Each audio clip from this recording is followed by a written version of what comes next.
Bienvenue, je suis Aurélie d'Arcadie. Aujourd'hui, on parle de médiumnité, pourquoi certains perçoivent facilement l'invisible et d'autres non, comment faire le vide en soi pour laisser place à cette communication, et surtout, comment l'invisible nous parle-t-il. Ce sera un échange simple et authentique pour explorer ensemble ce lien unique avec l'invisible. Alors vous êtes prêts? C'est parti. On va commencer tout simplement par une méditation d'ancrage. Et je vous expliquerai pourquoi après.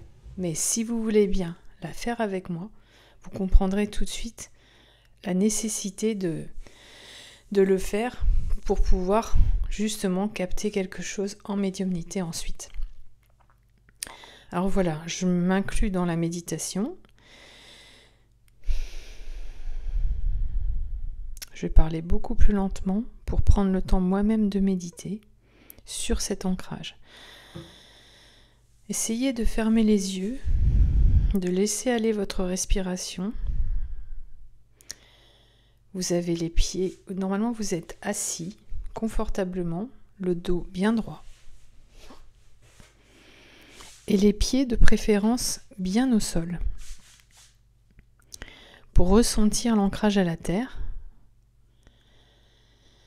vous allez focaliser votre attention sur vos pieds, sur les plantes des pieds. Et vous allez imaginer que l'énergie qui vient du plus profond de la terre, en dessous de vous, remonte par les pieds.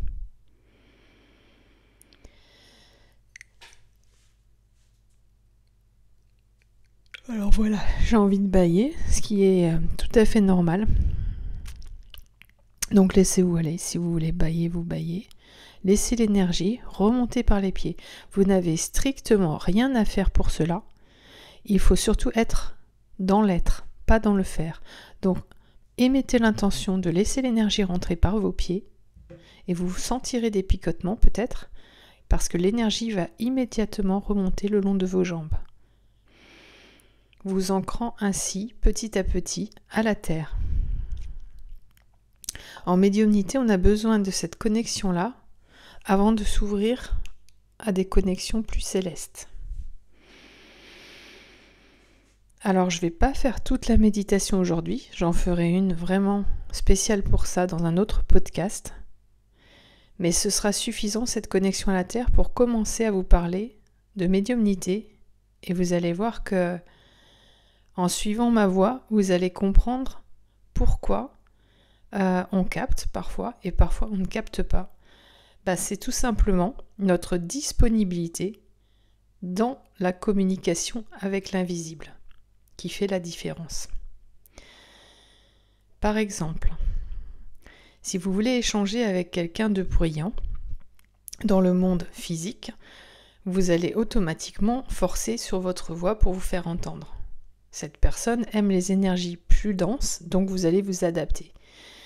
Si vous voulez communiquer avec quelqu'un de timide ou de réservé, qui n'aime pas trop le bruit, par exemple, ou les lieux surchargés, cette personne-là, il faudra l'aborder calmement. Et vous le faites automatiquement dans la vraie vie. Eh bien, avec l'invisible, c'est un peu pareil, sauf que là, on est en présence d'énergie vraiment très subtile. Donc, si vous voulez commencer à communiquer avec ces plans-là, il faut vous-même vous alléger. Alors bien sûr, l'ancrage à la terre est très important parce que pendant qu'on va s'alléger, donc on va aller, je vais vous donner une image, c'est on va s'envoler, mais le problème c'est que il faut pas partir dans n'importe quelle direction dans ces plans-là, donc l'ancrage va nous permettre vraiment de rester aux commandes en fait de ces communications et de ce voyage avec les énergies invisibles. Donc à partir de maintenant, vous pouvez imaginer que vous émettez l'intention de communiquer, allez, on va dire avec les anges, et vous demandez par exemple à être guidé pour quelque chose que vous voulez comprendre. Dans votre vie, voilà, vous avez peut-être une problématique à résoudre et vous voudriez recevoir une guidance. du plan des anges, par exemple. Je dis anges pour ne pas froisser les gens et pour que, quelle que soit vos croyances, vous puissiez comprendre. Mais voilà, c'est un terme générique, quoi. Vraiment, n'essayez pas de visualiser ce qu'est un ange. Dites-vous que l'énergie de ces plans angéliques va venir vous trouver puisque vous en appelez à sa guidance. Alors maintenant, tout est question de patience, parce que bien évidemment, quand le canal n'est pas encore habitué à la communication avec l'invisible, il ne peut pas recevoir les énergies subtiles pour pouvoir décrypter en fait de manière télépathique les messages de ces plans-là. Parce que c'est un transfert d'énergie en fait qui se passe. Il n'y a pas que de l'information, c'est surtout de l'énergie. Donc il faut faire de la place en vous. C'est pour ça qu'on dit qu'il faut faire le vide avant d'entamer une communication avec l'invisible, parce que si vous êtes plein de questionnements, eh bien vous n'entendrez pas les messages des guides ou des anges. D'où l'intérêt de méditer ou de se mettre dans une posture d'écoute. Et la deuxième chose aussi à savoir, c'est que c'est pas quand vous êtes dans cette posture, l'écoute ne doit pas être tournée vers l'extérieur de vous-même, parce que sinon vous n'obtiendrez pas de réponse. Tout simplement parce que aucun être de ces plans-là, des plans de lumière, ne va profiter de la crédulité humaine pour se manifester. Et croire que ces plans-là sont extérieurs à vous-même, c'est une forme de crédulité pour eux, puisque tout est contenu en nous. Et nous sommes aussi sur Terre pour acquérir de la sagesse et de la maîtrise. Donc, quand on veut se connecter à ces plans-là, il faut le faire dans une démarche de réintégration de notre divinité intérieure, ou de reconnexion plutôt, si vous voulez. Donc, il faut que la conversation se fasse de l'intérieur. Donc, quand vous commencez à émettre le souhait de communiquer avec les anges, connectez-vous à la Terre et en second temps, connectez-vous à votre sanctuaire intérieur. Pour ce faire, moi je vous conseille de visualiser, de fermer les yeux et de visualiser que vous ouvrez votre chakra du cœur et que du coup vous vous rendez disponible à la communication à ce niveau-là. Donc cette communication va passer automatiquement par un ressenti. Ne cherchez pas à obtenir des informations avant même d'avoir eu un ressenti, puisque je vous l'ai dit tout à l'heure, tout est question de transfert d'énergie. Donc pour avoir une information, il faut déjà faire le vide pour pouvoir recevoir une énergie en vous. Cette énergie, comme je vous l'ai dit, elle vient pas forcément de l'extérieur, elle vient de votre chakra du cœur, elle vient de l'intérieur, mais il faut néanmoins faire de la place pour pouvoir la faire jaillir, pour pouvoir faire jaillir cette source de l'intérieur. Ensuite, une fois que cet accès est ouvert, votre conscience s'élargit et donc vous pouvez communiquer avec d'autres plans de conscience, dont les plans qu'on nomme angéliques, ou pour ceux qui préfèrent, le plan des guides de lumière. Donc, pourquoi la communication parfois est difficile? Donc pour ces raisons-là, il faut d'abord s'ancrer, il faut ensuite se couper un peu de l'extérieur et aller chercher à l'intérieur de nous les ressentis qui se présentent, mais aussi parce que les images, les ressentis qui vont se présenter ne vont pas toujours pouvoir être décryptés au moment de l'intention. Quand vous émettez cette intention de communiquer, n'attendez pas trop de réponses. Ressentez, peut-être que vous aurez la réponse liée à ce ressenti dans les 24 heures, dans les semaines qui suivent, mais pas forcément dans l'instant présent. Surtout pour les débutants, parce que la médiumnité, ça se travaille. Donc, il y a des personnes qui auront besoin de la travailler longtemps avant de pouvoir décrypter un ressenti et d'en obtenir une information. Le meilleur exemple au cinéma, c'est un film dont, quand je retrouverai le nom, je le mettrai en lien. C'est un film que j'ai vu, l'actrice, c'est celle qui joue dans les films de Superman et qui joue la femme de Superman, la copine de Superman, c'est une rousse. Elle joue aussi dans un film où elle rentre en contact avec des extraterrestres, des formes de vie extraterrestres, et comme elle est censée apprendre leur langage pour communiquer avec, elle s'aperçoit que leur façon de communiquer n'est pas du tout comme la nôtre.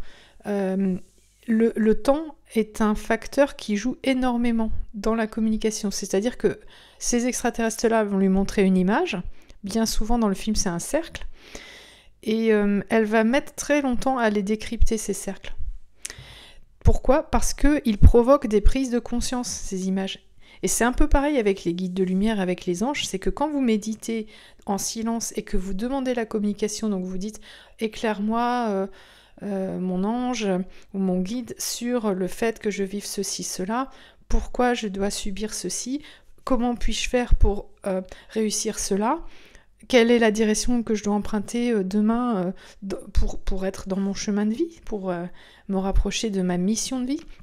Eh bien, toutes ces questions n'obtiennent pas de réponse immédiate, mais vous obtiendrez forcément des ressentis, et ces ressentis, si vous avez vraiment confiance dans le processus et la foi, parce que quand vous savez que vous êtes guidé, la guidance apparaît. Mais comme on dit, le maître apparaît quand l'élève est prêt. C'est pareil, la guidance, elle devient détectable quand vous êtes prêt. Pour ça, il faut s'entraîner.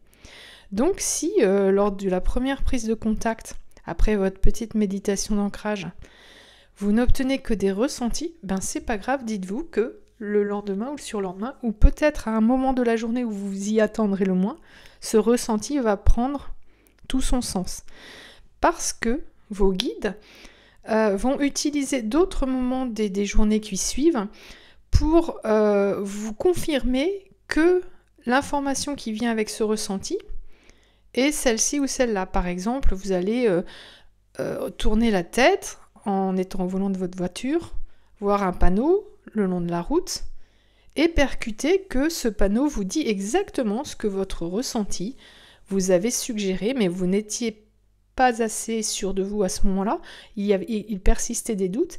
Le fait de voir ce panneau sur le bord de la route va vous permettre de percuter l'info. Et la fois d'après, quand vous communiquerez avec vos guides, peut-être que la communication sera plus simple et vous décrypterez plus facilement, vous aurez moins besoin de signes extérieurs pour comprendre les messages qui viennent en fait de l'intérieur. L'extérieur confirme des choses, mais il faut d'abord ouvrir la communication intérieurement. Donc le sanctuaire intérieur, c'est très important de s'y connecter parce qu'il existe, il est dans le cœur.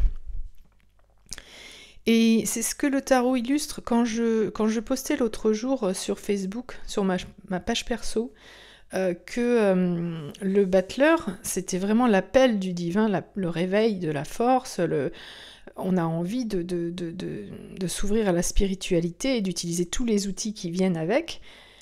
Mais c'est pas suffisant en fait pour être vraiment guidé et avancer dans le cheminement spirituel. Pour avancer, il faut passer à l'arcane numéro 2. Après le battleur qui est en numéro 1, il y a la papesse. Et la papesse, c'est une dame, elle est assise sur son trône et elle a un livre sur les genoux et elle incarne vraiment cette volonté que le chercheur sincère peut avoir de rentrer en contact avec son sanctuaire intérieur. D'ailleurs, la papesse, c'est le chiffre 2, l'arcane 2, donc c'est la lettre hébraïque Bet, qui signifie la maison de Dieu. Donc, pour contacter les plans divins, donc les anges, les guides, il faut rentrer dans le sanctuaire, il faut rentrer dans la maison de Dieu. Il faut être dans une certaine immobilité et à l'écoute de tous les ressentis. Pourquoi certains n'y arrivent jamais ? Parce que pour faire cela, il ne faut pas seulement méditer en faisant quelque chose, par exemple en marchant ou en écoutant de la musique, il faut vraiment être dans le silence. Et il y a quand même certaines personnes qui ont très peur du silence, mais qui n'osent pas se l'avouer. Le silence fait peur parce que parfois, ce qu'il faut savoir, c'est qu'on n'entend pas forcément les guides dans le silence. On entend aussi les messages du corps et sa souffrance. Et on n'a pas forcément envie de se pencher sur ces messages-là. Alors mon conseil, ce serait de le faire quand même, bien sûr, parce que le corps a besoin de se purifier et le canal aussi a besoin que le corps se purifie. Donc si votre corps a une souffrance à évacuer, tant pis, écoutez-le et sachez que ce seront sûrement ces messages-là qui seront décryptés avant même la guidance que vous recherchez plus, qui est celle des anges et des guides. Mais en même temps, les anges et les guides ne peuvent vous donner que des informations sur comment guérir vos souffrances si vous en avez trop à conscientiser. Ils vont pas vous dire ton chemin de vie c'est ceci, cela, puisque ce n'est pas d'actualité. Donc c'est pour ça que je dis que quand on rentre dans une communication avec l'invisible, il faut le faire sans attente, mais surtout avec foi, parce que ce qui va se présenter, c'est exactement ce dont vous avez besoin. Et ce dont vous avez besoin, vous ne le savez pas forcément sur le moment. Donc, soyez vraiment à l'écoute. Dans le silence, on peut ressentir une angoisse au départ, mais si vous avez vraiment la foi en votre guidance, et vous êtes guidé, personne n'est coupé de ses guides, c'est impossible. L'énergie de vie, elle est là et elle vous nourrit, puisque sinon vous ne seriez pas en vie. La seule chose qui peut vous empêcher de vraiment rester assis en silence pendant plusieurs minutes à écouter le vide en vous, c'est cette peur du vide. Et cette peur du vide est difficile à surmonter, notamment quand on a une grosse blessure d'abandon. Pourquoi ? Parce que on se fait croire, en fait, depuis tout petit, lorsqu'on a cette blessure, qu'on est abandonné et on y croit vraiment. C'est-à-dire que votre ego, il va vous dire, dès que vous allez vous asseoir, inconsciemment, il va vous dire, ça sert à rien, puisqu'on nous a abandonnés, personne ne viendra te chercher, personne ne te parlera. Et donc, il faut faire taire cette petite voix égotique. Il ne faut pas lutter contre, il faut la conscientiser et se dire, tiens, ça c'est ma petite voix négative qui me parle. Je vais la laisser parler, mais je vais lui dire, coucou, je panier, reste dans un coin. Je vais aussi écouter mon corps, il a d'autres choses plus intéressantes à me dire. Et au bout d'un moment, cette petite voix négative, elle se tait, mais ça demande un petit peu de pratique. Et surtout de savoir et d'accepter que c'est la voix de la blessure d'abandon qui parle. Donc cette blessure d'abandon peut vous écarter de ce dialogue avec l'invisible. Et si c'est vraiment trop oppressant, revenez sur un travail lié à cette blessure, donc les blessures, lisez Lise Bourdeau, les blessures de l'âme. Mais surtout, c'est en pratiquant qu'on apprend. Donc, au bout d'un moment, il faut enlever les roulettes du vélo et faire du vélo, même si vous allez tomber, c'est pas grave, il faut quand même pratiquer. Donc, s'il y a une blessure d'abandon, faites pas de grosse méditation, faites juste 5 minutes, mais essayez d'affronter le vide et vous verrez qu'à partir du moment où vous affronterez cette peur du vide, vous en rigolerez et vous commencerez avec la pratique à communiquer avec l'invisible. Donc sachez que cette petite voix qui a peur de l'abandon, elle va vous dire, tu sais, on n'a rien récolté aujourd'hui, ça sert à rien, ne recommence pas demain. Eh bien si, vous récolterez des choses, le moindre ressenti vous sera utile, ne serait-ce que pour identifier un problème physique, un problème émotionnel. Mais n'attendez pas de choses spectaculaires. Quand on fait cela, on est toujours déçu. Parce que la moindre petite chose est en fait magique. Mais il ne faut pas être trop gourmand au début. Qu'est-ce que je voulais dire à part ça? Au niveau de la médiumnité, oui, alors il y a des personnes qui ont plus de clairaudience, clairvoyance, tout ça, mais ne vous dites pas que c'est parce qu'elles sont plus connectées de naissance, enfin, c'est pas forcément ça. Ça peut être ça, mais tout le monde peut le faire de toute façon. La seule chose, c'est que les personnes qui ont beaucoup souffert ont bénéficié d'ouverture automatique. Parce que quand on souffre, en fait, l'invisible nous tend la main pour nous soulager. L'énergie de vie, on va la chercher inconsciemment quand on souffre. Il y a une porte qui s'ouvre. En fait, l'ombre est toujours équilibrée sur ce plan par la lumière. Donc, plus vous souffrez et plus la lumière est accessible, en fait. Donc, les personnes qui ont beaucoup souffert ont un accès facilité à la lumière. Simplement, ce qui peut faire qu'elles ont perdu la connexion, c'est que la colère, la tristesse, tout ça peut les éloigner de cette envie de se connecter. Voilà. Mais la porte est là, quoi. Il suffit de l'ouvrir. Donc, je répète encore, acceptez d'être dans le silence. Et dans ce silence, vous pourrez attraper cette main de l'invisible. Alors, concrètement, quand ce ne sont pas des guides et que ce sont des défunts, par exemple, qui viennent nous parler, déjà, j'aime pas le terme défunt parce qu'ils sont en vie. Ils sont juste dans un autre monde, en fait, une autre fréquence vibratoire. Donc les personnes de votre famille qui ont quitté ce plan et qui viennent vous parler, en fait, elles font un effort énorme pour se faire comprendre et elles peuvent pas faire beaucoup. C'est comme si vous essayiez de parler, par exemple, imaginez que vous êtes dans une pièce et la personne, votre interlocuteur, se trouve dans la pièce d'à côté, il y a un mur qui vous sépare. En fonction de l'épaisseur du mur, vous allez plus ou moins l'entendre.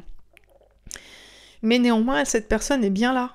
Donc, il faut tendre l'oreille et aussi être très indulgent si la personne n'a pas pu se faire entendre, elle va trouver des moyens divers et variés pour vous transmettre son message.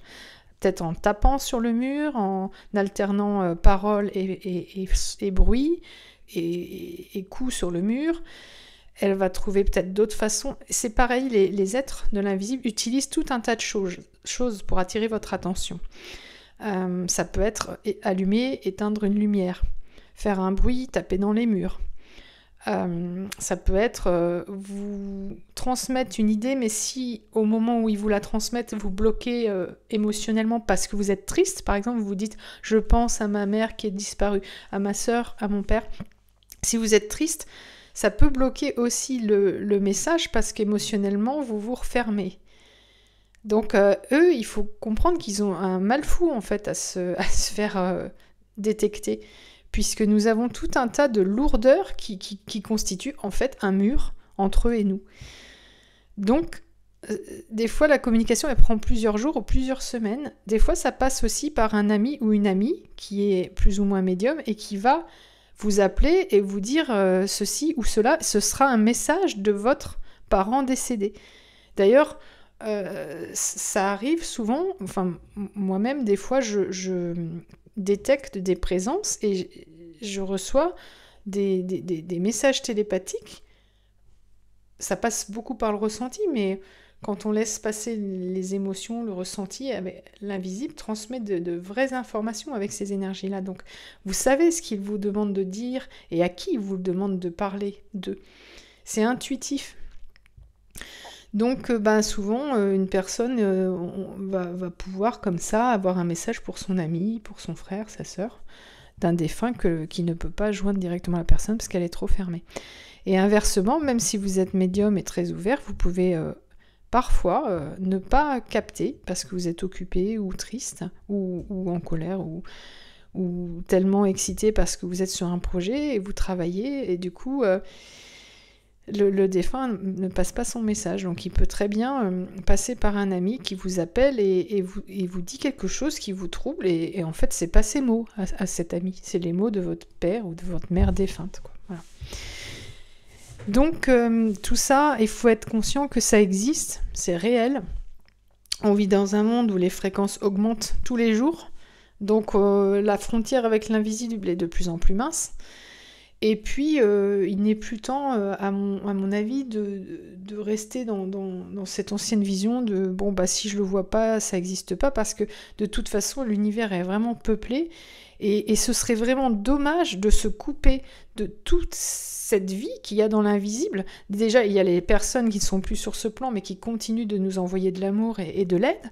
Il y a aussi les guides de lumière, qui sont peut-être aussi sur un plan plus élevé et qui, eux aussi, peuvent nous aider. Mais leur langage est encore plus éloigné du langage humain, donc ça demande vraiment de la pratique de communiquer avec. Et puis, il y a, comme on dit aussi, les astres, quoi. Les étoiles nous envoient de la guidance. Et cette guidance se fait dans un langage qui est hors du temps. Donc, il faut aussi pas vouloir le recevoir d'un seul morceau. Il faut être à l'écoute de ce qu'on reçoit et garder une pensée en arborescence. Par exemple, je vous donne une image concrète, c'est que vous allez vous rendre dans un endroit, vous allez faire du shopping par exemple, c'est vraiment très banal, mais vous savez pas pourquoi, vous entendez toujours la même chanson et le même refrain, et ça vous parle, mais ça vous sert strictement à rien.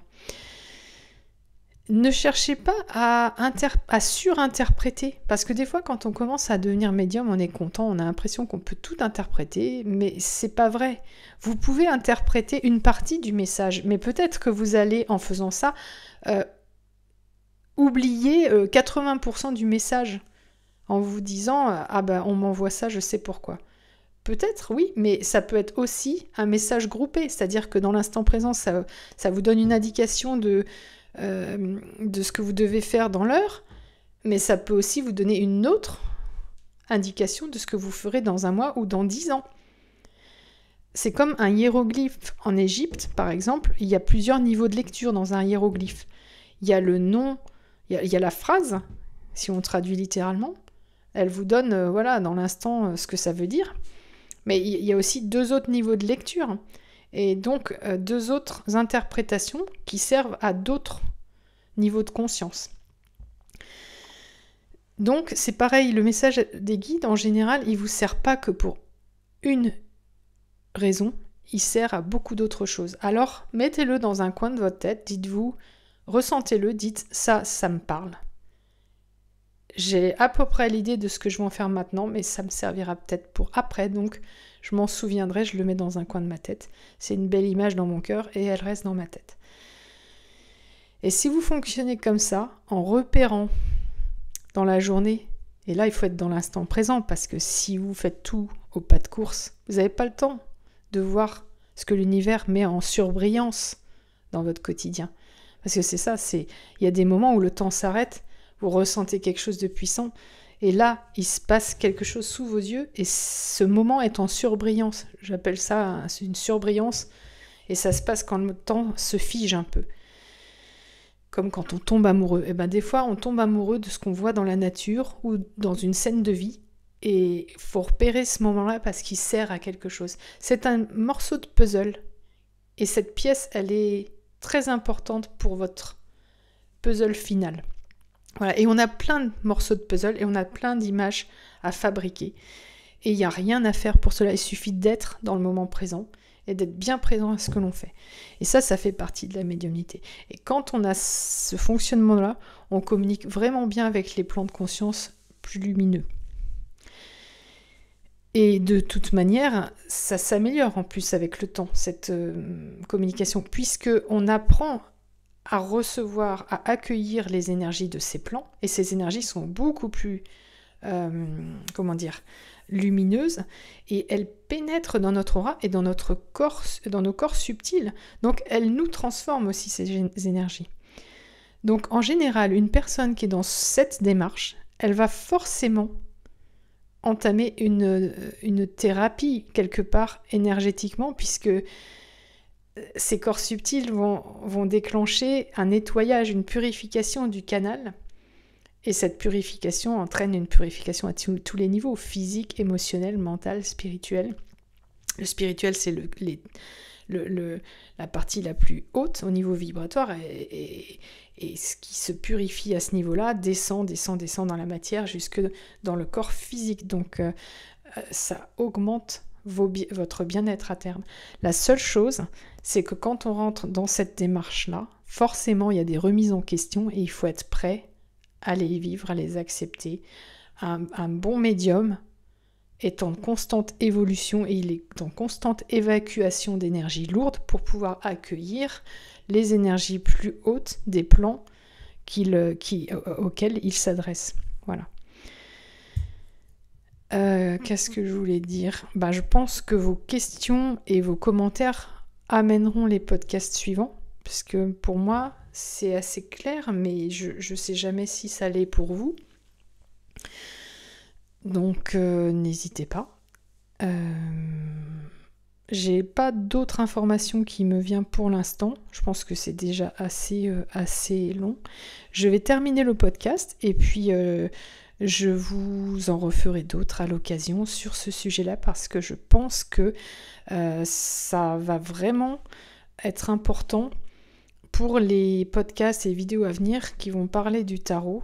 On va continuer sur ce chemin des échanges autour de la médiumnité et ensuite je le ferai avec comme support le tarot, puisque le tarot est un outil pour communiquer avec les autres plans de conscience et aussi un outil qui nous permet, quand on est dans une phase d'évacuation, de comprendre l'épreuve qui se présente. Parce que l'invisible, c'est pas si aléatoire que ça. Plus on monte en conscience, plus les épreuves qui se présentent sont difficiles, mais en même temps, il suffit de lâcher prise pour les passer tranquillement et sans problème. Donc, plus on comprend ce qui se présente, et le tarot aide vraiment à le saisir, plus on a de chances de passer ces étapes agréablement. Néanmoins, il faut se pencher un petit peu sur les cartes pour, pareil, comme quand on rentre en communication avec l'invisible, on peut se brancher sur une carte et laisser l'énergie de la carte nous traverser et nous livrer les messages qu'elle doit nous livrer pour nous aider à avancer sur le cheminement spirituel. Mais ça, j'y reviendrai dans les autres podcasts. Je faisais juste le lien pour que vous compreniez la démarche que j'entame là avec ces transmissions j'aime pas dire d'informations parce qu'en fait, si vous avez remarqué, j'ai une voix assez posée parce que là, je transmets plus une énergie qu'une information. Je pars toujours de l'énergie pour en tirer une information. À l'envers, ce serait mental. Parfois, c'est bien, on fait des vidéos pour échanger entre humains, donc c'est plus rapide, notre débit est plus rapide, et quand j'échange avec Pascal, voilà, on vous transmet notre stock d'infos qu'on a dans la tête. Mais là, quand je fais des podcasts comme ça, mon débit est plus lent parce que j'essaie de ressentir les énergies qui viennent me trouver pour me guider et de vous les faire ressentir à travers mon rythme, ma voix, la fréquence de la voix, voilà, j'essaie de vous le faire ressentir. Mais ce sera plus facile pour vous de vous connecter, vraiment, si vous apprenez à méditer dans le silence. Si c'est trop dur au début, mettez une petite musique, mais surtout, comprenez que la présence, elle se manifeste, la présence invisible, elle se manifeste, le divin, dans le silence, l'immobilité, le calme.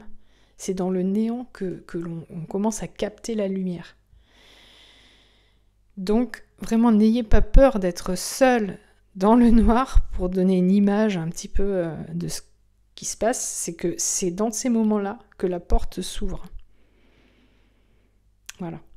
Donc, pour ceux que ça interpelle, voilà, n'hésitez pas à commencer et à partager vos ressentis. Et voilà, moi je continuerai à partager les miens. Et à vous transmettre ce qui vous permet d'avancer sur ce chemin de la médiumnité. Je pense qu'on est vraiment à un tournant et j'avais arrêté d'en parler parce que j'étais passée, vous le savez, à d'autres sujets, notamment celui du couple alchimique. Mais je pense vraiment que la médiumnité est un des outils pour l'évolution, en fait, de l'humain vers le divin. Et sans une maîtrise de cet outil, on peut se perdre. Donc maintenant, j'y reviens. Et pour ceux que ça intéresse, j'avais déjà partagé des messages que j'avais reçus en écriture inspirée et en méditation aussi, en canalisation, comme on dit, channeling en anglais. J'avais reçu des messages il y a plus d'une dizaine d'années et on en avait fait un livre avec notre éditeur à l'époque qui s'appelait Carte blanche à la lumière. Donc ceux qui veulent ressentir dans quelles énergies on peut être quand on s'ouvre à ça au début, n'hésitez pas à lire Carte blanche à la lumière aux éditions Helios parce que vous verrez, j'avais transmis pas mal de choses que j'avais reçues, notamment des messages que je recevais toujours dans la même église où je me rendais régulièrement et je prenais des notes.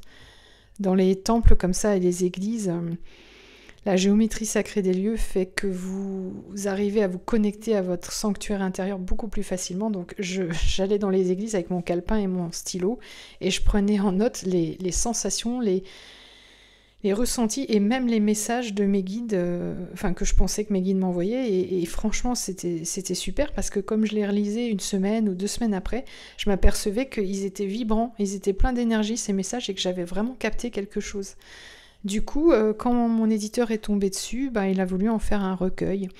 Et c'est ce qui a créé ce livre, Carte blanche à la lumière, aux éditions Hélios. Voilà. Je reviendrai ultérieurement sur ce sujet ou d'autres. Et je vous souhaite une très bonne journée. À bientôt.